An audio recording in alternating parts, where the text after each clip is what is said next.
Welcome back to Spyro the Dragon.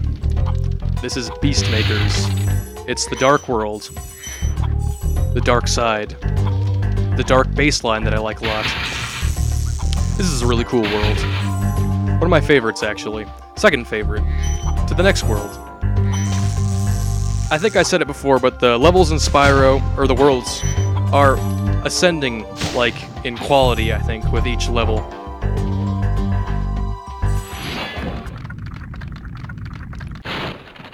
Nasty Nork is turning our swamp into an electrified junk heap.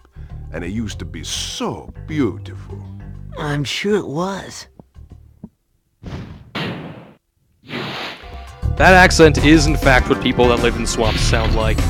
This is indisputable, factual facts, you know? So if you ever find yourself in a bog or a swamp, just talk exactly like that. You'll get around real fine.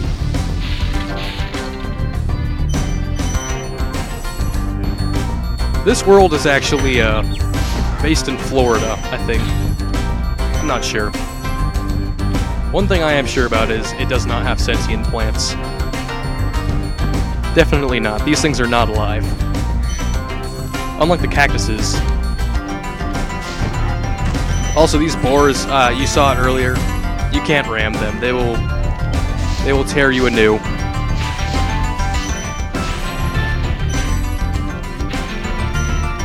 Like this one right here. See, this is what happens when you're not cautious. You run headfirst into boars. This can actually happen in real life, too. If you're not careful, you'll just headbutt a boar.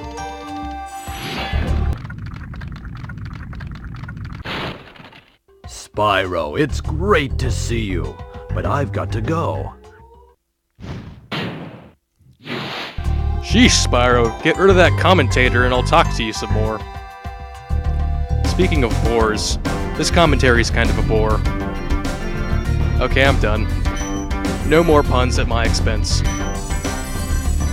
But aren't all puns at someone's expense? Because puns are terrible.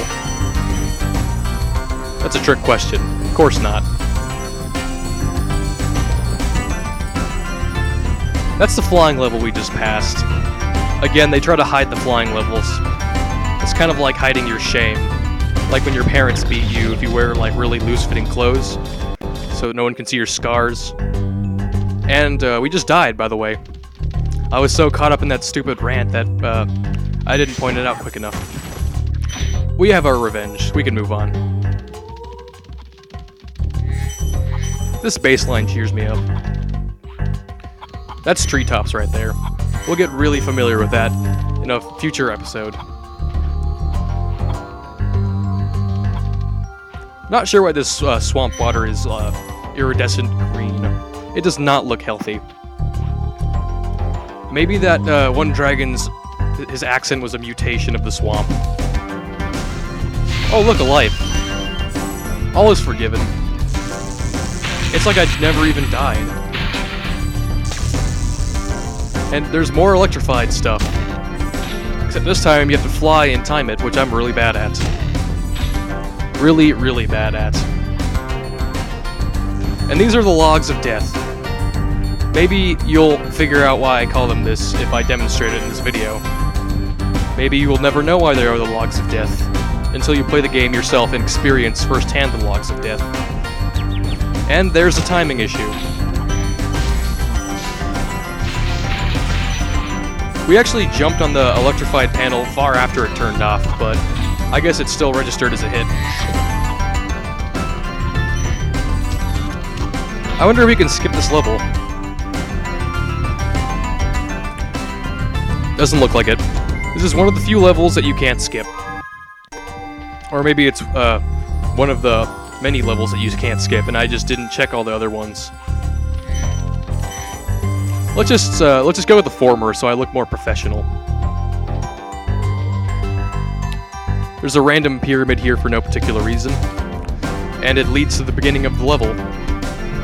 It's a nice shortcut. It'd be much nicer if it led you back here from the front.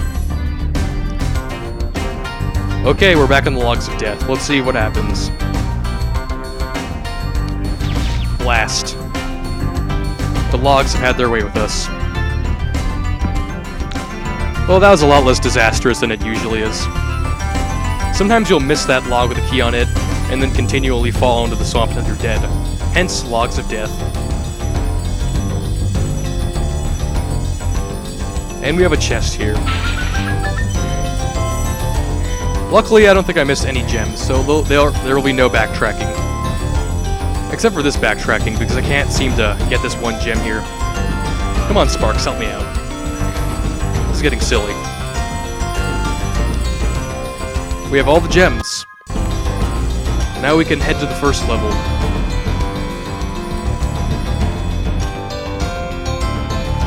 It's definitely not that level. Let's get away from that level as quickly as possible.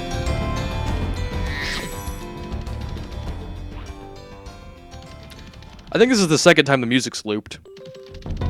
I don't know what that says about us. Next time, we will go to Terrace Village.